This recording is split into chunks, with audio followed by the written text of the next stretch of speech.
विजय राघवगढ़ में बरगी विसर्पण परियोजना पर उठे सवाल, किसानों की बेशकीमती जमीनें गईं, मुआवजा अब तक अधर में। कटनी जिले के विजय राघवगढ़ क्षेत्र में बरगी विसर्पण नहर परियोजना एक बार फिर सुर्खियों में है। किसानों का आरोप है कि यह परियोजना अब विकास नहीं, भ्रष्टाचार और लापरवाही का प्रतीक बन गई है। हजारों किसान पिछले कई सालों से अपनी जमीनों का मुआवजा पाने के लिए प्रशासनिक दफ्तरों के चक्कर काट रहे हैं, लेकिन अब तक उन्हें न्याय नहीं मिला। वहीं दूसरी ओर कई किसानों की जमीनों पर बिना किसी मुआवजा राशि दिए ही नहर निर्माण कर दिया गया। किसानों की व्यथा, खेती की जमीन गई, अब गुजारा कैसे करें?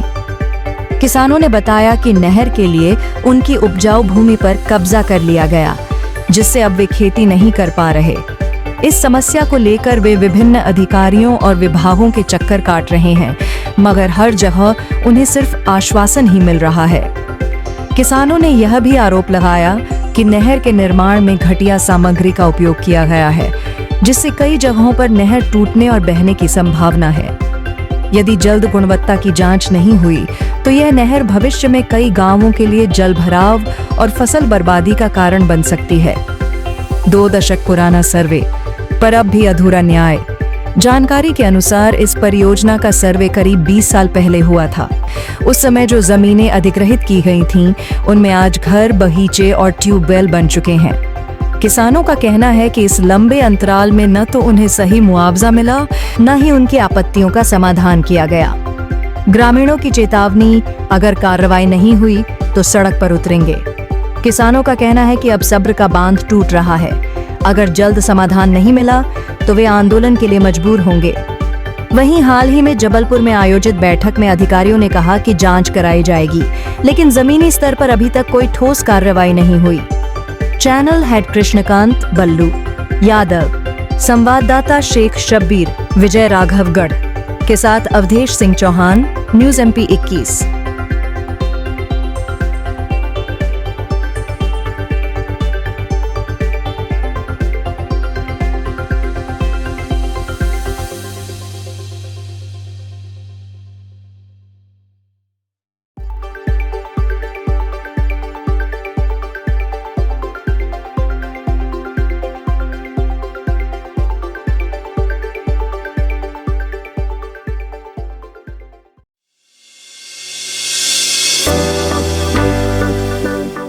कटनी जिले के सभी नागरिकों को मेरा नमस्कार। यातायात नियम आज जैसा कि आप सभी जानते हैं कि आम जन की सुरक्षा के लिए बनाए गए हैं।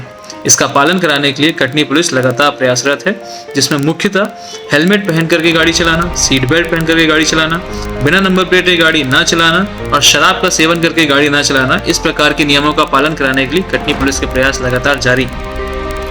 बीते समय में यह देखने में आया है कि इन नियमों का उल्लंघन करने पर शहरी क्षेत्र में लगभग 13 लोगों की मृत्यु हुई है और ग्रामीण क्षेत्र में लगभग 120 लोगों की मृत्यु हुई, जो कि सभी के लिए काफी चिंता का विषय है।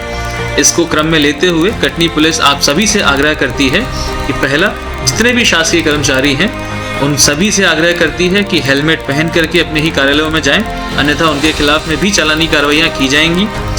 कटनी जिले के सभी स्कूलों के छात्रों से, छात्राओं से, कॉलेजेस के बच्चों से कटनी पुलिस ये अपील करती है कि आप सभी जब भी वाहनों का उपयोग करें, हेलमेट जरूर पहनें, सीट बेल्ट जरूर लगाएं और शराब के नशे में गाड़ी को ना चलाएं। कटनी पुलिस सभी स्कूल के, कॉलेजेस के प्रिंसिपल से अनुरोध करती है कि अपने बच्चों को नो हेलमेट नो अटेंडेंस की पॉलिसी में लेकर के आएं। जो भी बच्चा हेलमेट का इस्तेमाल ना करे उसे अटेंडेंस ना दी जाए, ताकि वह भी इस व्यवहार को अपनाएं।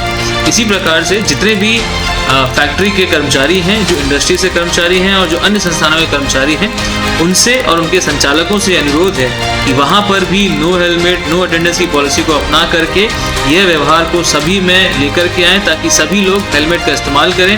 खास तौर पे जो हाईवेज में, 2 व्हीलर्स में लोग ट्रैवल करते हैं, वे हेलमेट का इस्तेमाल जरूर करें, क्योंकि देहात क्षेत्र में सबसे ज्यादा घटनाएं हुई हैं। धन्यवाद।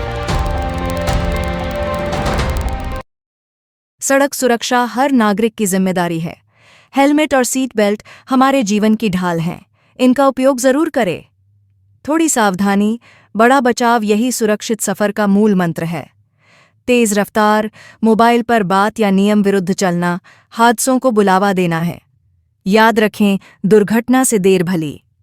हेलमेट लगाएं, सीट बेल्ट लगाएं, सुरक्षित वाहन चलाएं। निवेदन न्यूज़ MP 21। किसी भी शिकायत, समस्या, भ्रष्टाचार, आपराधिक गतिविधियों और समसामयिक घटनाओं की जानकारी हमारे व्हाट्सएप नंबर पर आप भेज सकते हैं। हम उसे प्राथमिकता से हमारे चैनल में प्रसारित करेंगे एवं आपको पुरस्कृत करेंगे। आपकी पहचान पूर्णतः गोपनीय रखी जाएगी।